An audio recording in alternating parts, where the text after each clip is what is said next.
Hi everyone! Welcome to All Things Iceland, the place to learn about Icelandic history, culture, society, language, and nature. My name is Jules, and I am going to go over today, as the title suggests, about the coronavirus situation here in Iceland. And obviously, this is affecting many people around the world, many countries, many communities. And just like in those other places, Iceland is doing their best to handle the situation. So I think that's important to understand because we have a very large number of cases when you think about the amount of people that live here. So per capita, I think Iceland definitely has the most. And that's pretty scary. But I'm just, like I said, I'm going to go over kind of some of the facts to get you a little bit more informed about that. But if you're interested in learning some more backstory around Iceland and the coronavirus, I created a podcast episode specifically on this topic earlier this week, and that will give you a lot more really good history and background regarding how the situation is being handled by the government, how people are feeling here, and just in general, as this progresses, of course, I will do more updates, but for the moment, I'm still sticking with my schedule of on the podcast and of course on this channel of talking about all things Iceland. So the link for the podcast episode though is in the description box, so check that out. And in that episode, I expand on the facts that you're gonna hear in this video. So let's just jump right into the facts, which I'm sharing 5 specifically today. And the first one is that contrary to what people assumed what would happen in Iceland, the very first case that was confirmed on February 28th, 2020 was an Icelandic man who had been on a skiing trip in northern Italy. So northern Italy was at the time not considered a high risk area, and there were a group of Icelandic people in northern Italy. They were also later to find out in Austria and Switzerland, so in the Alps skiing, who ended up becoming infected with the coronavirus.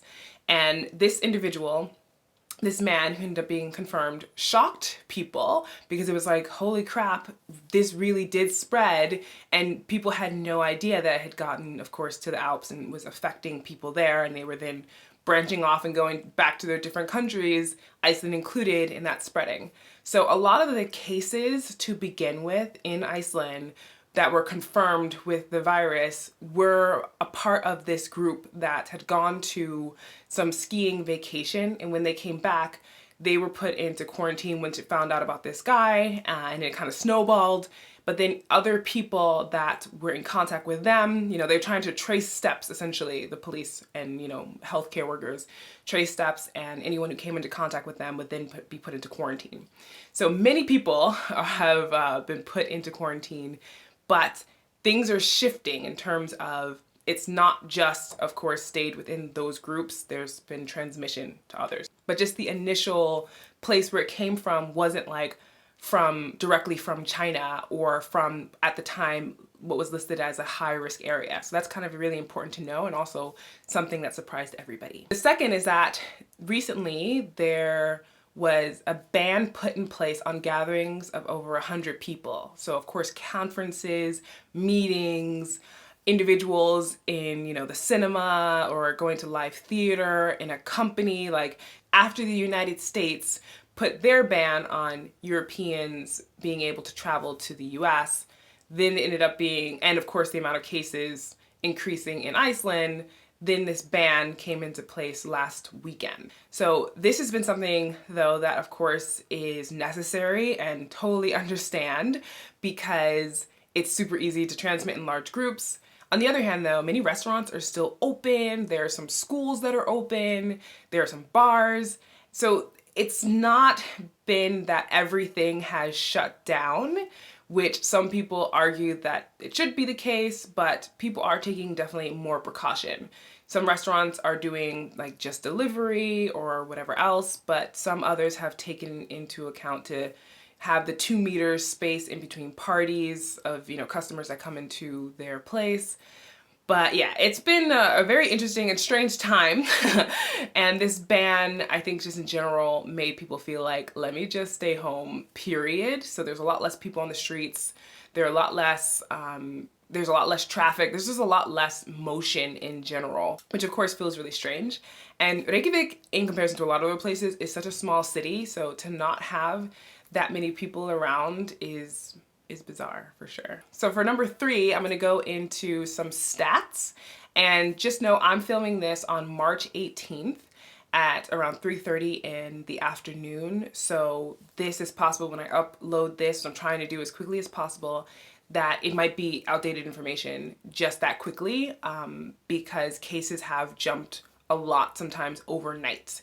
So, but just for right now, we have 330 confirmed cases of people with the coronavirus, and there are over 3,700 people in quarantine. Some 400 or so that had been in quarantine previously are now out of quarantine.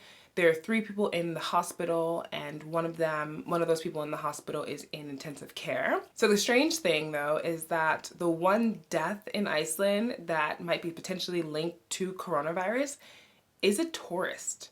And that is raising, of course, some concerns, and I will get into, why in my very next fact that I'm sharing, because at the moment, this person, when they're doing an autopsy, so the initial findings are that they tested positive for coronavirus and they had pneumonia, so that's potentially why they ended up passing, but they're not 100% sure, so they're gonna double check that. But there's a good chance that the first death in Iceland that is linked to the coronavirus is actually not a resident of the country. Which, as I mentioned, leads me into number 4, which is that travelers to Iceland, even if they're from high-risk areas, do not have to be tested or quarantined.